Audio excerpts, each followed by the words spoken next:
그리스도 안에서 풍성해지기 위해서는 예수님의 사랑, 하나님의 부신 은혜를 알고 그 은혜 안에서 살아가야 될 줄 믿습니다. 여러분 그 은혜를 갈망하는 그런 저와 여러분이 되었으면 좋겠어요. 여러분 우리가 보고 있는 성경의 신약 성경 27권 중에 무려 절반에 가까운 13권의 서신을 기록한 인물이 사도 바울입니다. 그 사도 바울이 쓴 그런 기록한 서신서를 통틀어서 바울이 가장 좋아하는 주제가 있었다고 하면, 주제를 꼽으라고 하면 세 가지를 들을 수가 있습니다. 하나는 예수 그리스도의 십자가,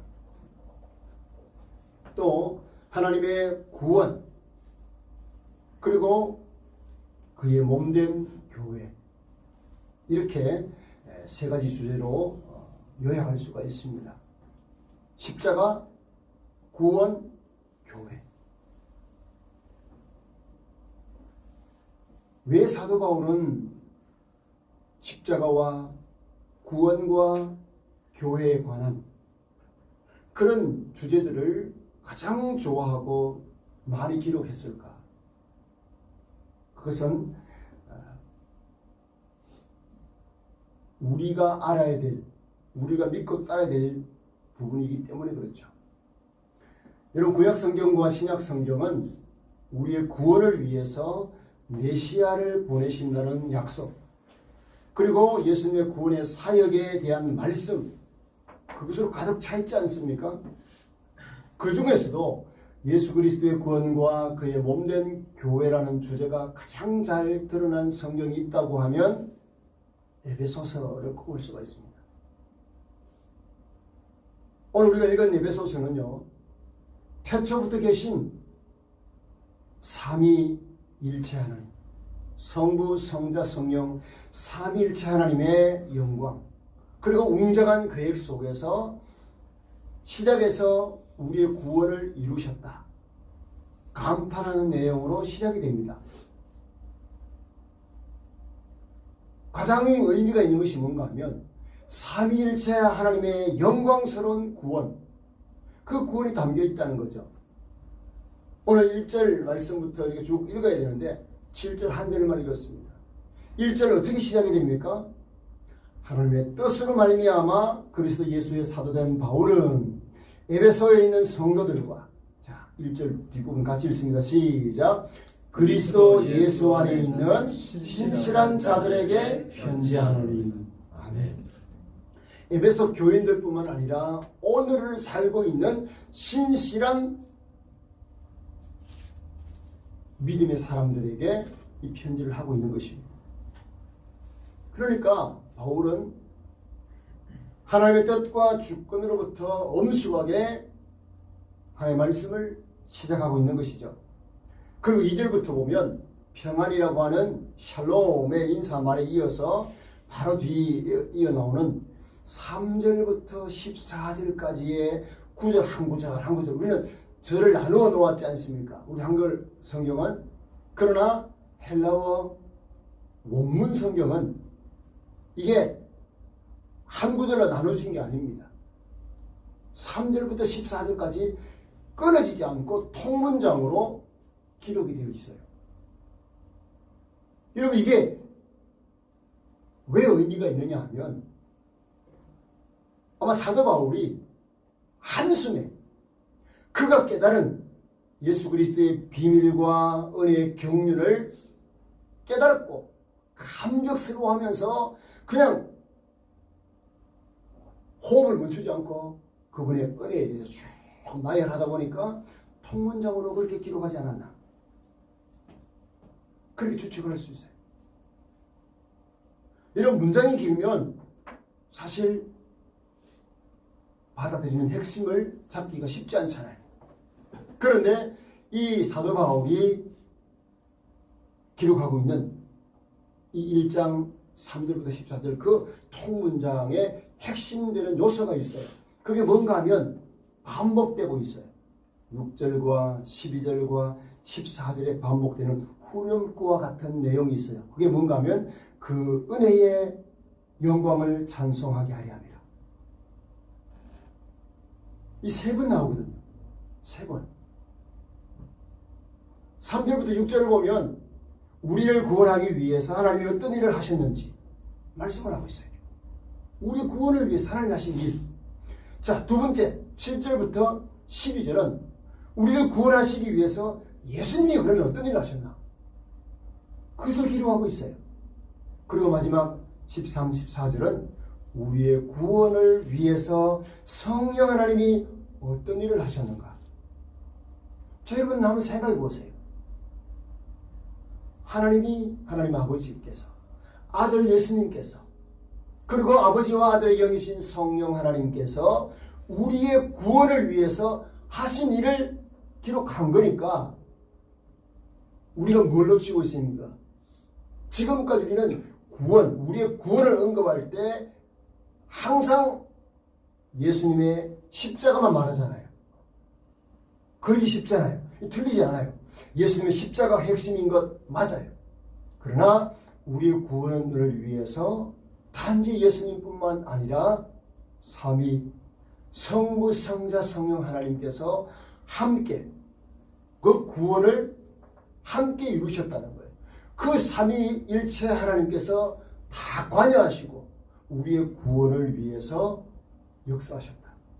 이것으로 여러분 에베소서가 시작이 된다는 것은 굉장히 의미가 있는 겁니다. 하나님께서요, 천사를 활용해서 우리를 구원한 것도 아니에요. 하나님께서 말씀으로 천지 만물을 창조하신 것처럼 그냥 말씀 한마디로 우리를 구원하신 것도 아니에요. 그분의 모든 지혜와 능력과 온 힘을 다해서 우리의 구원을 합작해서 이루셨다는 사실. 여러분, 도대체 우리가 하나님께 어떤 존재이길래 그 창조자 하나님께서, 삼위일체 하나님께서 우리를 구원하셨는가? 여러분, 우리가 어떤 존재인가에 대해서는요, 에베소서 2장 1절에 말씀을 해요. 한번 보세요. 자, 2장 1절. 자, 시작. 그는 허물과 죄로 죽었던 너희를 살리셨다. 아멘. 우리는 허물과 죄로 죽었던 자들이다. 그렇게 말씀을 해요. 앞으로 죽을 수밖에 없는 죄인, 그래서 더 나아가서 이미 절망적인 죽음의 상태에 놓인 자들이다. 그렇게 말씀하잖아요. 이런 우리를 구원하기 위해서 긴 문장으로 하나님의 삼위일체 하나님의 구원을 말씀하고 있는 거예요. 여러분, 이것을 통해서 알 수 있는 것처럼 우리 하나님과 예수님과 성령님의 사역이 분리되어 있지 않다는 거예요. 그분이 같이 일하셨다는 거예요. 그분의 구원의 역사가 하나로 연합되고 연결되어 있다는 것. 이게 여러분 얼마나 큰 은혜인지 몰라요. 그러면요, 하나님, 성부 하나님이 우리의 구원을 위해서 하신 일이 뭘까요? 우리를 구원하시기로 결정을 하신 거예요. 예정을 하신 거예요.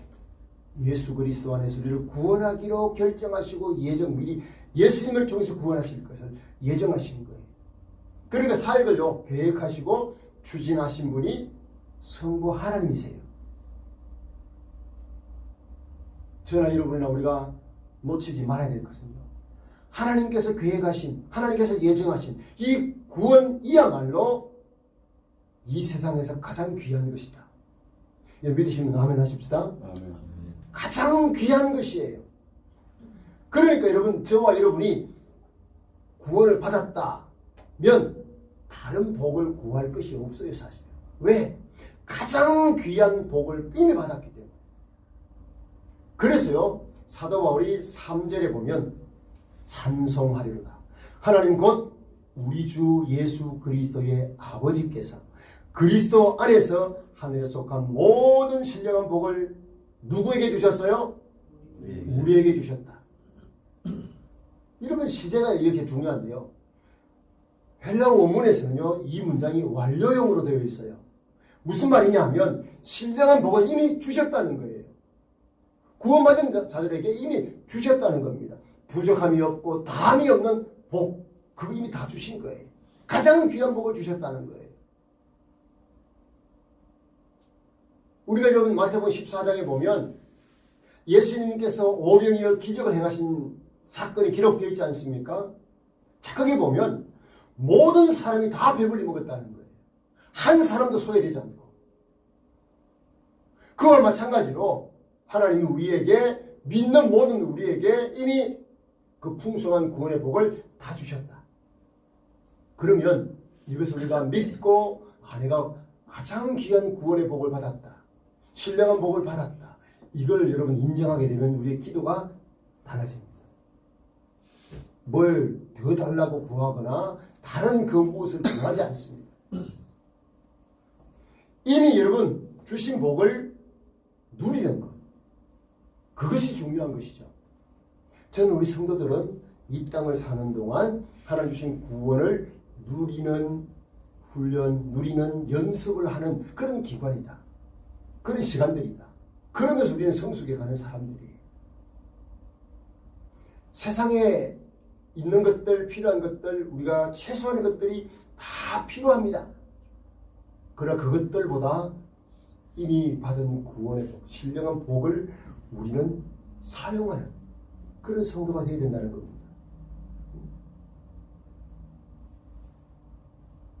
하나님 주신 여러분 신령한 복이 뭡니까? 육신에 속한 것이 아니에요.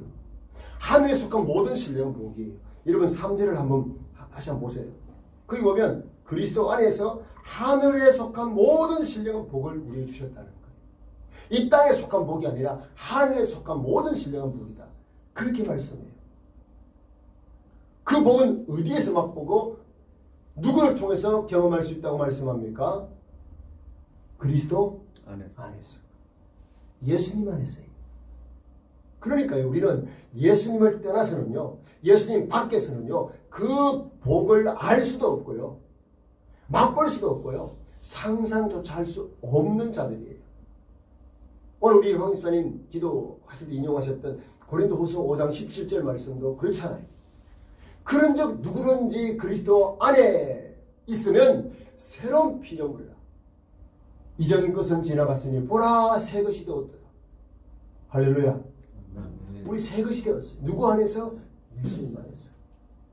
예수님 안에서 새로운 존재가 된, 새로운 피조물이 된 우리를 로마서 8장에서는 1절에서 이렇게 말해요. 그러므로 이제 그리스도 안에 있는 자에게는 결코 정죄함이 없다. 예수님 안에 있는 자는 결코 정죄할 수 없다. 할렐루야. 아멘. 더 이상 죄에 대해서 여러분 물을 수도 없다는 거예요. 왜? 예수님이 우리를 예수님 안에서 정결하게 하셨기 때문에 그런 거죠. 이것을 여러분 기억하면서 우리가 누리는 것, 감격스러워하는 것, 이것이 우리의 신앙생활이라는 사실이에요. 세상 사람들이 찾아 헤매는 행복, 기쁨과 즐거움, 사실 예수님 안에 있어요. 다 예수님 안에 있어요. 깊은 어떤 혼돈과 절망과 혼란, 공허함 다 채울 수 있는 것이 예수님이 주시는 구원 안에 다 들어있어요. 할렐루야. 무엇을 통해서 알 수 있느냐? 여러분, 에베소서, 지난주에도 말씀을 드렸지만 에베소서는 사도 바울이 로마의 감옥에서 기록한 서신서예요. 한번 상상을 해보세요. 로마 감옥에서 그 곰팡이 냄새나고 습하고 춥고 가장 열악한 그 감옥에서 찬송하리로다 외치고 있는 사도 바울의 그 모습을 한번 상상해 보세요. 이게 여러분 그냥 속에서 터져 나오겠습니까? 그 은혜의 힘이 이 영적인 상태, 마음의 상태에서 우러나오지 않으면 이게 되겠냐고요. 사도 바울이 옥중에 있지만, 감옥 속에 있지만 그 은혜 안에 있다는 사실로 말미암아 그는 외치고 있는 것입니다. 이런 은혜를 누가 주셨습니까? 하늘에 속한 신령한 복을 누가 주셨는가? 3절을 한번 다시 한번 보시죠. 자, 거기 보시면요. 하나님 곧 우리 주 예수 그리스도의 아버지께서, 예수 그리스도의 아버지께서 주셨다 말씀해요. 누가? 자, 그분이 창조주 하나님이신데 그분이 우리 주 예수 그리스도의 아버지시다. 그렇게 말씀해요. 그런데 그 아버지를 2절에서는 어떻게 표현하는지 한번 보실래요? 자, 2절 보십시오. 하나님 우리 아버지와 예수 그리스도의 아버지와 또 누구의 아버지라고요? 하나님 우리 아버지예요. 자, 여러분, 놀라우신 그 창조주 전능하신 하나님이 우리의 아버지라는 것, 이 사실로부터 우리의 구원은 시작이 됩니다. 여러분, 누구나 하나님을 아버지라고 부를 수 있는 게 아니잖아요. 예수님의 아버지가 우리 아버지라고 말씀하시는데 그 아버지가 창조주요 전능하신 우리의 아버지다. 이거는요, 하나님과 우리 사이에 인격적인 하나님과의 관계로부터 구원이 시작된다는 거예요.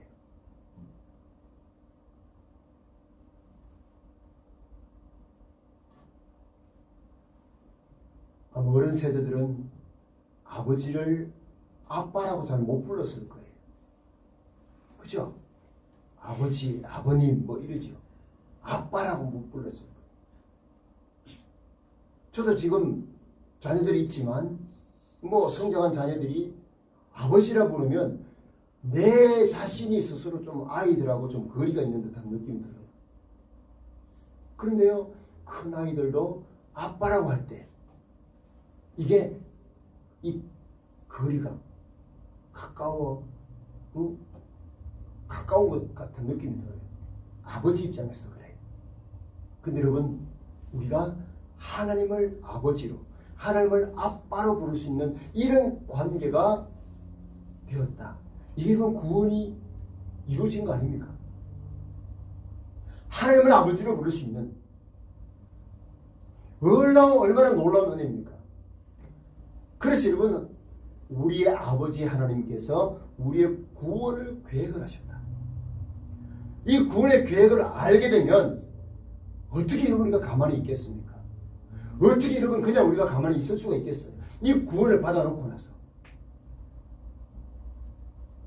그래서 여러분 감탄하는 사도 바울의 모습을 보시면 3절부터 찬송하리로다. 찬송하리로다. 지금 온갖 고난을 겪고 있고 감옥에서 고통을 당하고 있는 그 상황 속에서 찬송하리로다 외치고 있는 이 사도 바울의 외침은 하나님과의 인격적인 부자관계에서 시작이 됐다는 거예요. 나 같은 죄인을 위해서 삼위일체 하나님께서 온 힘을 다해서 구원해 놓으셨는데 내가 겪는 이 고난이, 내가 당하는 이 환난이 뭐가 문제냐? 그런 환난들이, 그런 어려움들이 나를 어떻게 할 수 있느냐? 그럴 수 없다는 거예요. 그래서 여러분, 사도 바울은 하나님께서 행하신 이 구원에 대해서 찬송하리로다 외치고 있는 거 아닙니까? 사도 바울이 이렇게 찬송하리로다, 하늘의 신령한 복을 받은 자들이여 라고 외치는 이유가 무엇입니까? 하늘의 신령한 복, 이 복이 우리를 택하시고 우리를 예정하셔서 예수님을 통해서 하나님을 아버지라 부를 수 있게 하신 그 은혜로 인하여 나는 찬양한다. 그 고백이잖아요. 그러니까 여러분, 우리의 삶 속에서 하나님의 영광을 찬양하기 위해서 우리에게 가장 먼저 시작되는 것이 하나님의 구원이에요. 그분의 구원 계획 속에서. 그래서 4절부터 6절 쭉 보시면 그의 영광을 찬송하게 하는 것이다. 그분의 구원 계획으로 인하여서 우리는 하나님을 찬양한다는 거예요. 여러분, 구원 계획을 이루어 놓았는데 그 계획을 실제적으로 이루신 분이 누굽니까? 예수 그리스도 아닙니까? 예수님의 그 구원을 위해서 하신 일이 무엇입니까? 예수님은 하나님의 그 구원의 계획, 그 장대한 구원의 계획을 성취하시기 위해서 그 누구도 상상하지 못한 방식으로 자신의 생명을 내어주신 거 아닙니까? 그게 오늘 우리 7절 읽은 7절 말씀이에요. 다시 한번 보시겠습니까? 우리는 그리스도 안에서 그의 은혜의 풍성함을 따라 그의 피로 말미암아 속량 곧 죄의 사함을 받았느니라. 할렐루야. 아멘. 여러분 여기 주목해야 단어가 속량이에요. 속량. 예수님의 구원하심을 말씀할 때마다 함께 사용되는 단어가 속량이에요. 속량. 이 속량이 어떤 의미입니까? 시장의 수많은 물건들 중에서 사람 취급받지 못하던 노예들이 즐비하게 진열이 되어 있어요. 늙어서 죽어가든지 병들어서 죽어가는 그 노예들이 쫙 진열이 되어 있어요. 그런 노예들을 얼마간의 돈을 주고 사는 것, 이게 성령이에요. 우리는 여러분 노예 시장을 경험하지 못해가지고 노예가 어떤 존재인지 우리가 이 피부로 와닿지 않잖아요. 근데 여러분 당장 내 마음대로 그 무엇도 할 수 없는 존재가 된다. 이건요 끔찍한 일 아닙니까? 학교 다닐 때 뭔가 선생님이 잘못해서 벌을 받잖아요. 그냥 아이들 다 앉아서 수업을 받는데 일어서서 수업 받는다. 뒤에 나가서 수업을 받는다. 여러분 이것만 해도 사실 수치스럽고 얼마나 힘듭니까? 그렇잖아요. 그런데요 노예를 돈 주고 사고 파는 노예는 자유가 전혀 없어요. 짐승과 똑같은 존재를 여기는데 다른 것이 하나 있다면 말을 하는 짐승과 같다. 이게 노예입니다. 제가 여러분 어릴 때 시골에서 저희 아버님이 소에 멍에를 메고 노를 갈고 밭을 갈고 하는 것들을 저는 자주 봤어요. 하다가 힘이 드니까 소가 막 힘들어하면요 채찍이 맞아요. 맞아가면서 일을 해요. 이게 그러면 소예요. 짐승이잖아요. 그런 존재처럼 취급당한 존재가 노예라는 거예요. 성경에서도요 우리를 어떻게 표현하냐. 요한복음 8장 34절에 예수님께서 이렇게 표현했어요. 예수께서 대답하시되 진실로 진실로 너희에게 이르노니 죄를 범하는 자마다 죄의 종이다. 죄의 종.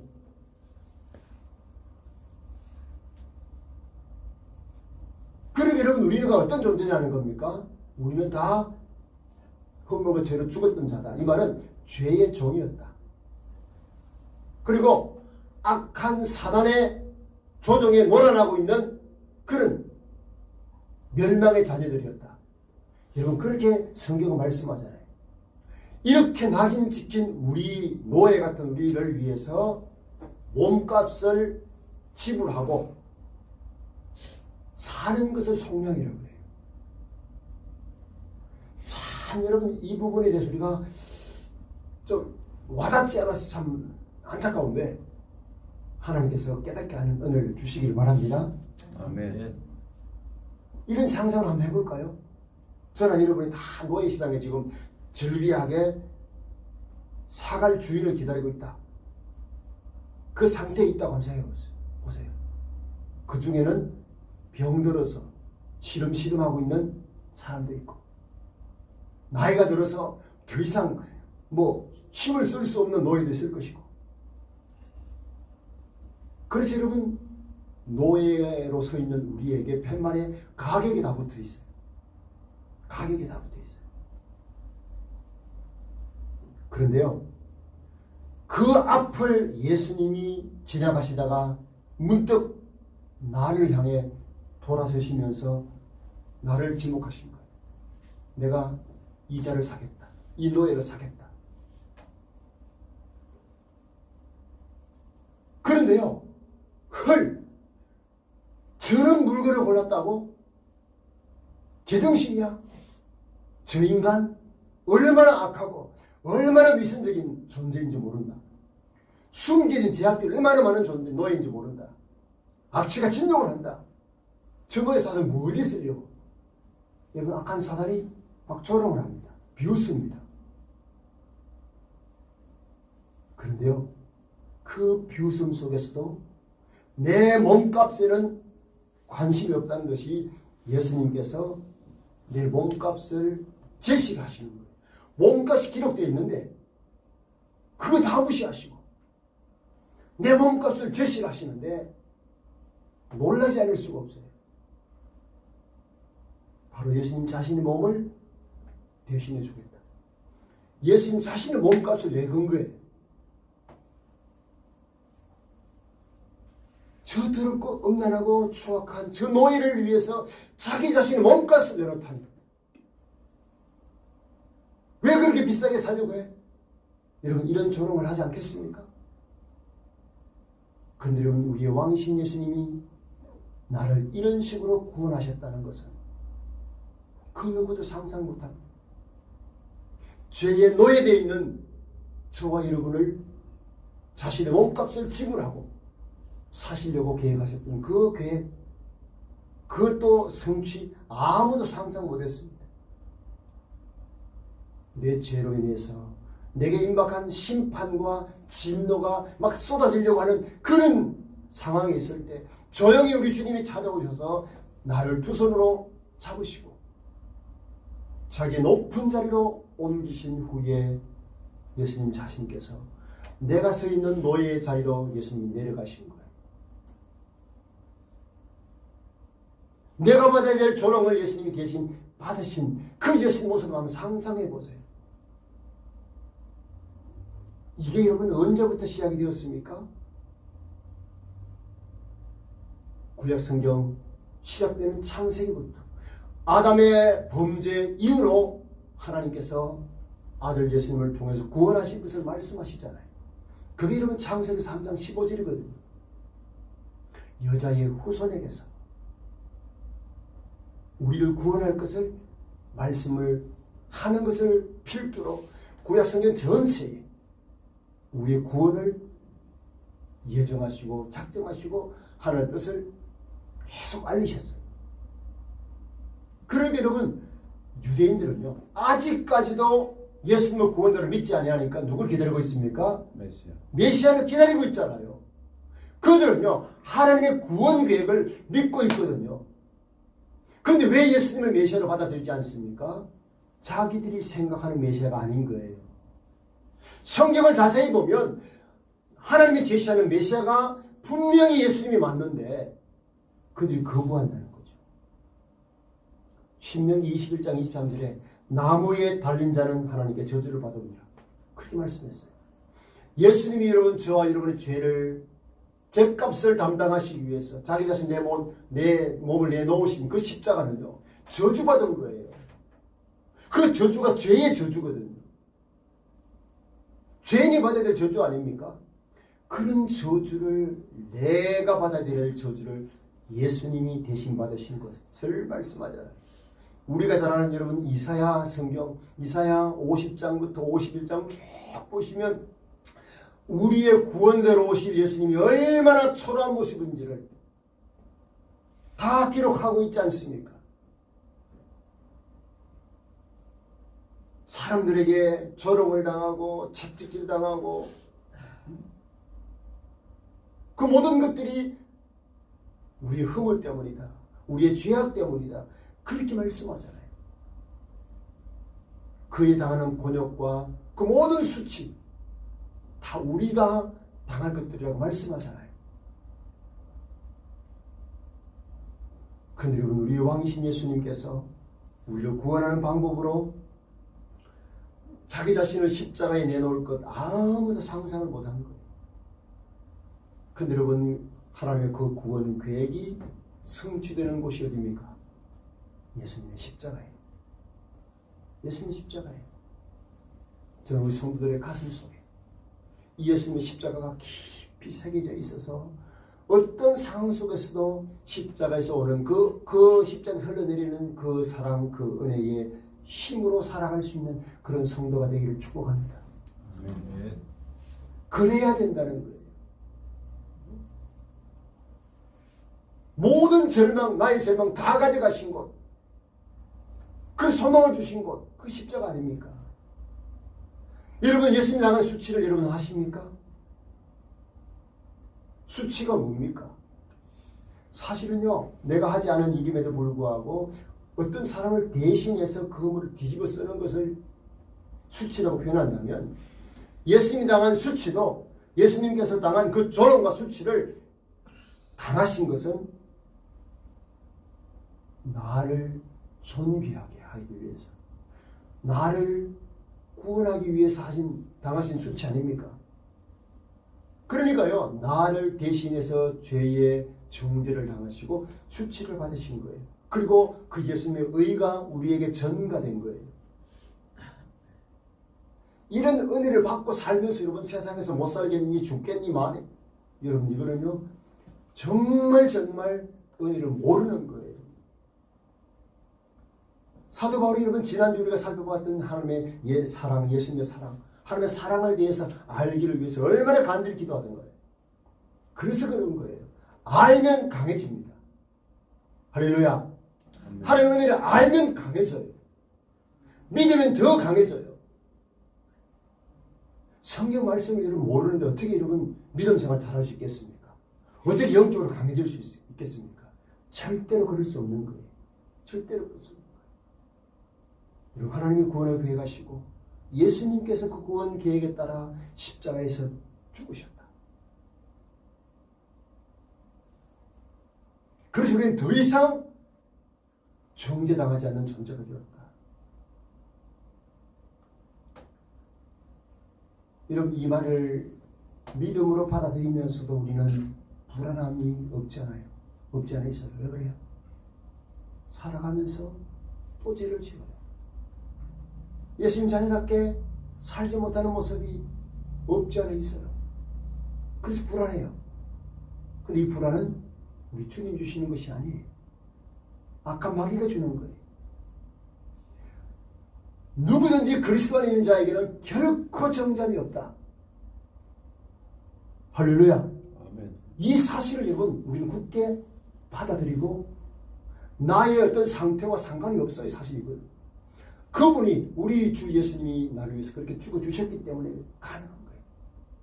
여러분 지난 4일날 유튜브에 제가 한국은 왜 망해가는가 라는 유튜브 썸네일이라고 그러죠. 그 제목 하에 여러분 천렁이 막 흘러내리는 것처럼 우리나라 국기가 막 흘러내리는 그런 이미지와 함께 왜 한국은 망해가는가 라는 주제의 컨텐츠를 올렸어요. 독일의 한 유튜브 구독자가 2천만 명이 넘는 어마무시한 그런 유튜브가 한국은 왜 망해가는가, 전 세계에서 가장 뛰어난 팝 문화를 추출하는 그런 대한민국이 왜 망해가는가, 망해가는 이유를 출산율을 들어서 그렇게 표현하더라고요. 전문가들이요, 출산율 0.8%, 이거는 세계 역사에 없었던 퍼센테이지다. 깜짝 놀라는 거예요. 그러면서 여러분 저출산 때문에 인구수가 붕괴되고 대한민국은 망해가고 있다. 이런 끔찍한 내용 아닙니까?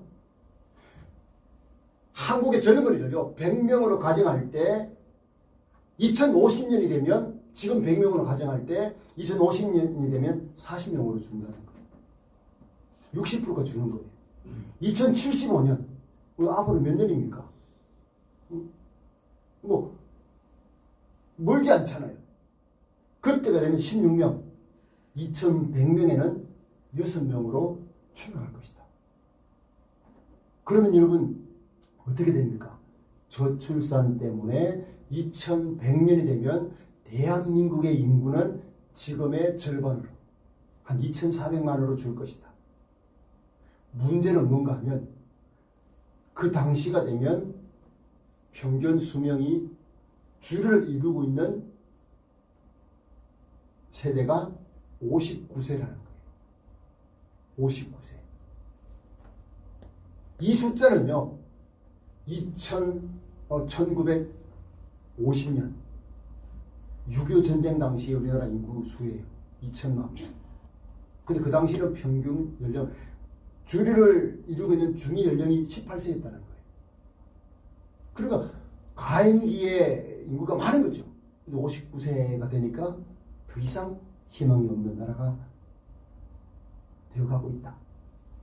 저는 여러분 이 기사를 보면서 목회자로서 이 성도가 마음에 들었어요. 어떤 질문이 생겼어요. 어떤 질문인가 하면 왜 그리스도인들은 점점 나약해가는가? 이런 질문을 하게 되더라고요. 왜 교회들은 점점 약해져 가고 있는가? 여러분, 약해진다는 것이 숫자대로 주는 것도 있지만 세상 속에서 영향을 발휘하지 못하는 약한 모습, 그거 아니겠습니까? 왜 성도들이 약해져 갈까요? 왜 그럴까요? 왜 점점 예수님의 십자가의 그 은혜를 받은 자들이 그렇게 약해져 갈까요? 이유는 단 하나라는 겁니다. 대한민국이 망해져가는 이유가 저출산 때문에 그렇다면, 우리 성도들이 약해지는 이유가 있다면 단 하나예요. 그것은 예수님의 십자가를 굳건하게 붙들지 못하기 때문이에요. 예수님의 십자가의 그 은혜를, 죄사함의 은혜를 붙들지 못하기 때문이에요. 저는 우리 성도들이, 우리 어린아이부터 청소년, 청년들 모두가 예수님의 십자가의 그 은혜, 죄사함의 은혜, 그 은혜에 감격하고 그 은혜 붙들고 승리자로 이 땅에서 살아갈 수 있는 은혜가 있기를 주님의 이름으로 축복합니다. 아멘. 이것은요, 그냥 지식으로 하는 것이 아니라 체험적으로 하는 겁니다. 그래서 여러분, 예수님의 십자가의 은혜를 알게 하옵소서. 여러분, 기도할 수 있기를 바라요. 갈망할 수 있기를 바라요. 주님의 십자가의 그 사랑을 더 알기를 원합니다. 제3의 은혜가 얼마나 강력한 은혜인지 더 깨닫기를 원합니다. 체험적으로 알기를 원합니다. 이런 간절함이 우리 성도들에게 있기를 바라고요. 나는 이미 하늘의 신령한 복을 받은 자이다. 이 세상에서 가장 존귀한, 가장 귀한 복을 받은 자이다.